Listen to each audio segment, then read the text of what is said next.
Dear students, welcome to my YouTube channel Intent Coaching Classes. हमारा integration chapter चल रहा है। अगर आपने इसकी पहले वाली वीडियोस नहीं देखी तो उनका लिंक डिस्क्रिप्शन में दिया हुआ है, आप वहां से देख सकते हो। हमारा आज का टॉपिक है एवेल्युएशन ऑफ एरिया। देखो, हम देखते हैं कि अगर हमारे पास टू कर्व्स दी होती है और हम किस तरह इंटीग्रेशन की हेल्प से उसका एरिया फाइंड आउट कर सकते हैं। हम एक एग्जाम्पल के थ्रू समझते हैं। जैसे हमारी फर्स्ट एग्जाम्पल है, जैसे find area included between the curves y square equal to 4ax and x square equal to 4ay a greater than 0। ये हमारे पास गिवन है। ठीक है, देखो फर्स्ट हम क्या करेंगे, जो भी कर्व हमारे पास दी होगी हम उसकी डायग्राम ड्रा किया करेंगे।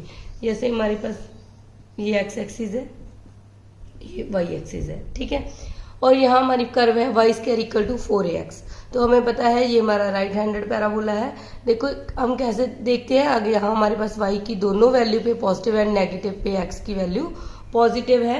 तो इस तरह हम इसको ड्रा कर सकते हैं। यहाँ y पॉजिटिव एंड नेगेटिव होता है और x पॉजिटिव है, तो ये पैराबोला इस तरह ड्रा होगा। ठीक है, तो ये है y square is equal to 4ax। अब सेकेंड डायग्राम है x square equal to 4ay। इसका मतलब x की पॉजिटिव नेगेटिव वैल्यू पे y पॉजिटिव होना चाहिए, तो ये पैराबोला हमारा इस तरह ड्रा होगा। ठीक है, ये है x square equal to 4ay। अब हमने ये वाला एरिया फाइंड आउट करना है जो इन दोनों कर्व्स का कॉमन एरिया है। ठीक है, तो हम इसके लिए क्या करेंगे, हमें देखना है कि ये कर्व्स कहाँ कहाँ कट कर रही है।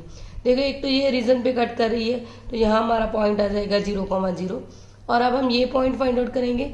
ये पॉइंट कैसे फाइंड आउट करेंगे, हमें पता है इन दोनों पॉइंट जो कर्व है इनका इंटरसेक्टिंग पॉइंट हम फाइंड आउट कर लेते हैं। ठीक है, और यहाँ देखिए, अगर हम x square equal to 4ay है, तो यहाँ हम y की वैल्यू फाइंड आउट कर लें तो y हमारे पास आ जाएगा x square equal to 4a। ठीक है, आपकी मर्जी, आप x की वैल्यू भी फाइंड आउट कर सकते हो और y की भी। अब यहाँ हमने y की वैल्यू फर्स्ट इक्वेशन में से फाइंड आउट कर लिया। अब हम इस इक्वेशन में ये पुट कर देंगे, मतलब जो सेकंड इक्वेशन दी होगी उसमें हम ये वैल्यू फिल कर देंगे। यहाँ y की जगह पे आ जाएगा एक्स स्क्वायर अपॉन 4a, इसका होल स्क्वायर इक्वल टू है 4ax।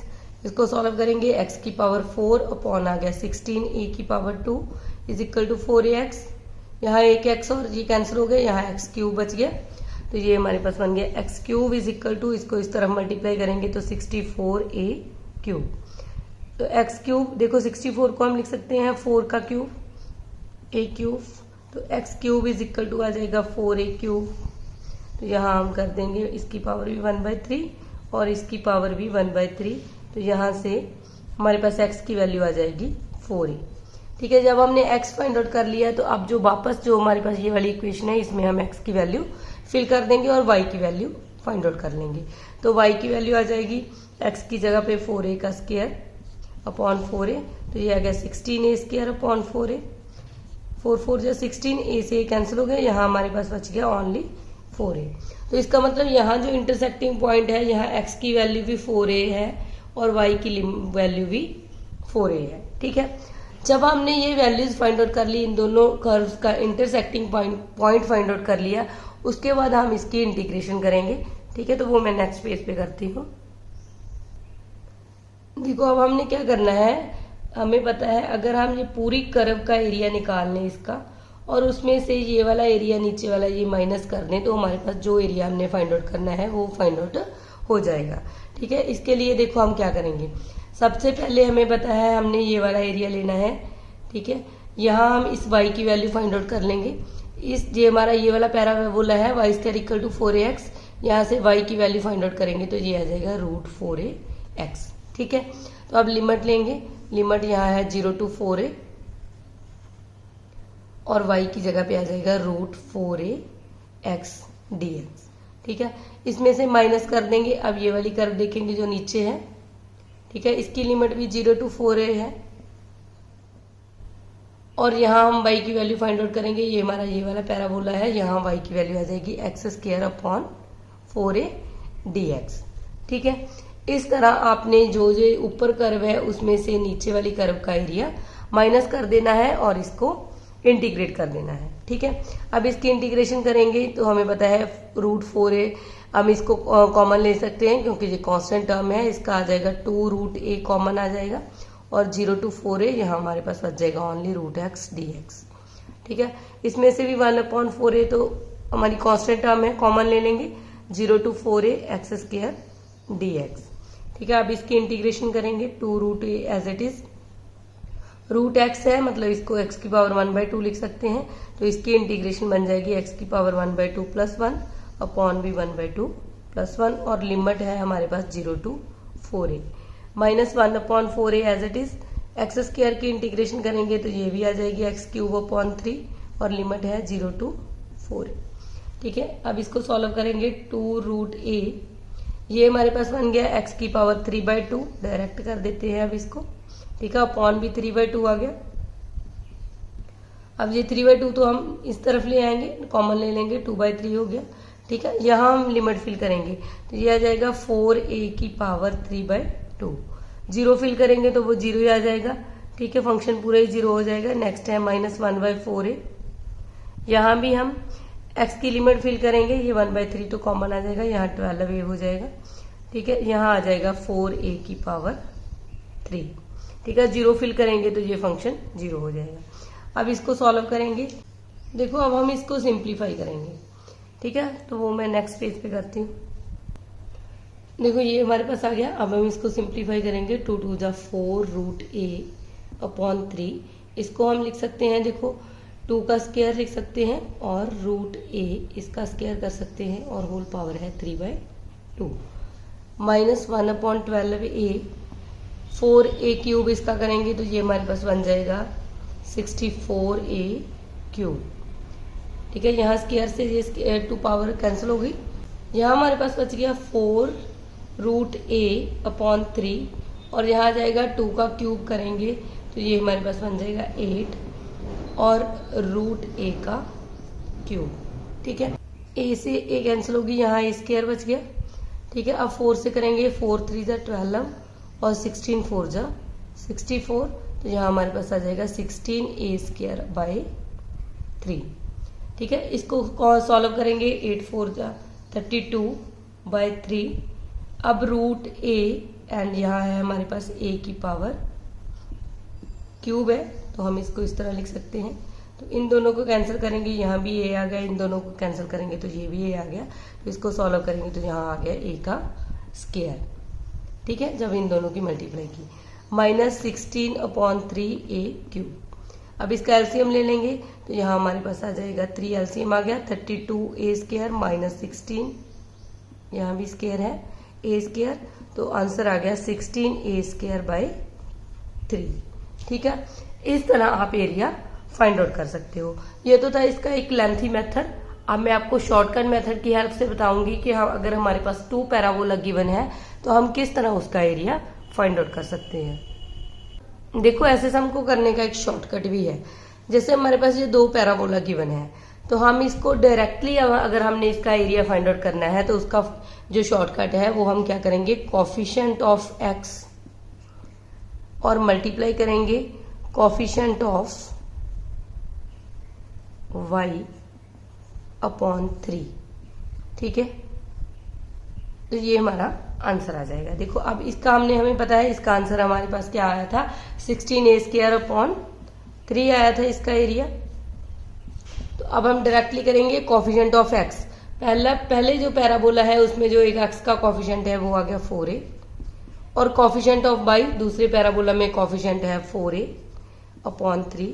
तो सॉल्व किया तो ये आ गया 16a²/3। ठीक है, तो ऐसे सम को आप डायरेक्टली भी इस मेथड से सॉल्व कर सकते हो। देखो ऐसा ही एक और सम है, the area bounded by the curves y² = 4x and x² = 4y। तो अब हम डायरेक्टली इसको सॉल्व कर सकते हैं। हमें पता है फर्स्ट पैराबोला में जो कोफिशिएंट x का है वो 4 है और इसमें जो कोफिशिएंट y का है वो भी 4 है, अपॉन 3 कर देना है तो 16/3 इसका एरिया आ जाएगा। ठीक है, तो ये ट्रिक तभी यूज होगी जब हमारे पास इस स्टैंडर्ड टाइप का पैराबोला गिवन होगा। ठीक है, तो अब हम कुछ और भी डायरेक्टली रिजल्ट करते हैं जिनका एरिया हम एज इट इज याद रखेंगे।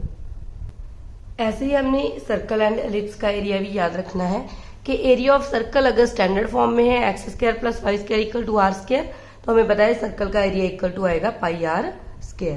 और एरिया ऑफ एलिप्स अगर एलिप्स इस टाइप का है स्टैंडर्ड फॉर्म में x² / a² + y² / b² = 1, तो इसका एरिया आ जाएगा π × a × बी। ठीक है, तो ये 3 रिजल्ट है। हमें पता है पैराबोला अगर हमें दिया है स्टैंडर्ड फॉर्म में तो हम उसका भी शॉर्टकट कर सकते हैं, और अगर हमारे पास सर्कल एंड एलिप्स है तो उसका भी रिजल्ट एज इट इज याद रख सकते हैं।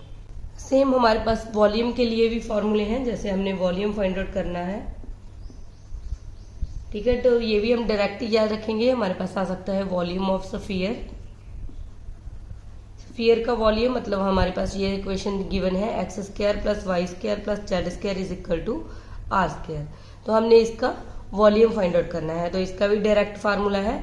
ये हमारे पास आ जाएगा 4/3 पाई आर क्यूब।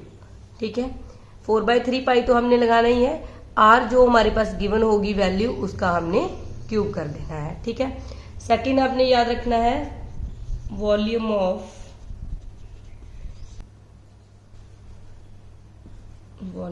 एलिपोसाइड। तो इसका ये हमारे पास इस टाइप में आता है, x square upon a square plus y square upon b square plus z square upon c square is equal to 1। ठीक है, तो इसका जो वॉल्यूम है वो आ जाएगा 4/3 पाई ए बी सी। ठीक है, यहाँ 3 टर्म्स है तो पाई ए बी सी आ जाएगा, वॉल्यूम में 4/3 आगे लगेगा।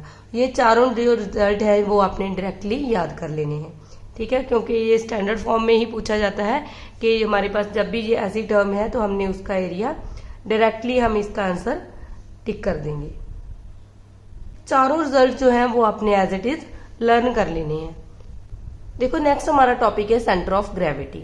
हमें पता है कि जो सेंटर ऑफ ग्रेविटी के सम है वो बहुत लेंथी चले जाते हैं, पेपर में सॉल्व करने पॉसिबल नहीं है। ठीक है, तो इसके लिए हम कुछ डायरेक्ट रिजल्ट याद रखेंगे, क्योंकि जो पेपर में भी सम आता है वो एज अ डायरेक्टली ही पूछा जाता है। ठीक है, वैसे हम इसका मीनिंग क्या है देखो, इसकी डेफिनेशन करते हैं। Let a mass m be a continuous distributed with the density xyz through a region v in the xyz space, then centre of gravity is defined as the point xyz for. ठीक है, तो हमने ये चीजें find out करनी है। Density हमारे पास given होगी स्टेटमेंट में, तो देखो पहले हम एक्स बार फाइंड आउट करेंगे, तो हमें ट्रिपल इंटीग्रेशन करनी है। डेंसिटी हमारे पास जहां गिवन है जिसको हमने रो से डिनोट किया है, into x d x d y d z upon आ जाएगा triple integration rho d x d y d z. फिर हम वाई फाइंड आउट करेंगे। ठीक है, उसके लिए भी यहाँ हमारे पास ये वाला फार्मूला लगेगा, triple integration rho y d x d y d z, और सेम इसको फाइंड आउट करेंगे d x d y d z, same z bar find out करेंगे। ठीक है, तो हमें पता है कि इतना टाइम नहीं होता कि हम इस फंक्शन को इस तरह इंटीग्रेट करें। ठीक है, तो इसके लिए हमारे पास कुछ शॉर्ट रिजल्ट है जो हमने एज इट इज याद कर लेने हैं। देखो ये कुछ शॉर्टकट है, ये यूनिफॉर्म स्ट्रक्चर के लिए है, मतलब अगर हमारे पास यूनिफॉर्म फॉर्म में दिया है, मतलब जो भी जैसे हमारे पास फर्स्ट है centre of gravity of a line और rod is its mid point. अगर हमारे पास लाइन या रॉड दी है इस तरह की कि जो यूनिफॉर्म में है, मतलब सभी जगह इक्वल है। ठीक है, तो उसका जो सेंटर ऑफ ग्रेविटी आएगा वो ऑलवेज मिड पॉइंट पे आएगा, आपने ये बात याद रखनी है। सेकेंड पॉइंट है centre of gravity of circle is their centre. अगर सेंटर ऑफ ग्रेविटी हमारे पास सर्कल का पूछा जाएगा तो सर्कल का जो सेंटर होगा वो ऑलवेज उसका सेंटर ऑफ ग्रेविटी होगा। थर्ड है centre of gravity of ellipse, तो वो भी सेंटर में आता है। ठीक है, centre of gravity of triangle जो होता है वो सेंट्रॉयड में आता है। किसी भी ट्रायंगल का हम सेंट्रॉयड फाइंड आउट कर लेंगे तो वो सेंटर ऑफ ग्रेविटी के इक्वल आ जाएगा। हमारा फिफ्थ पॉइंट है centre of gravity of rectangle, square, rhombus and parallelogram is a point of intersection of their diagonal. ठीक है, यहाँ इनके डायगोनल इंटरसेक्ट करते हैं तो वो ही इनका सेंटर ऑफ ग्रेविटी आएगा। तो ये 5 शॉर्टकट है जो आपने एज इट इज याद रखने हैं। हमने इंटीग्रेशन चैप्टर का पूरा कंसेप्ट कंप्लीट कर लिया है। नेक्स्ट वीडियो में हम इसके एमसीक्यू स्टार्ट करेंगे। आज के लिए हम इतना ही करेंगे। अगर आपको मेरी वीडियो पसंद आई है तो लाइक करना और अपने फ्रेंड्स के साथ शेयर भी करना। अगर आप मेरे चैनल पे नए आए हो तो चैनल को सब्सक्राइब करना मत भूलना।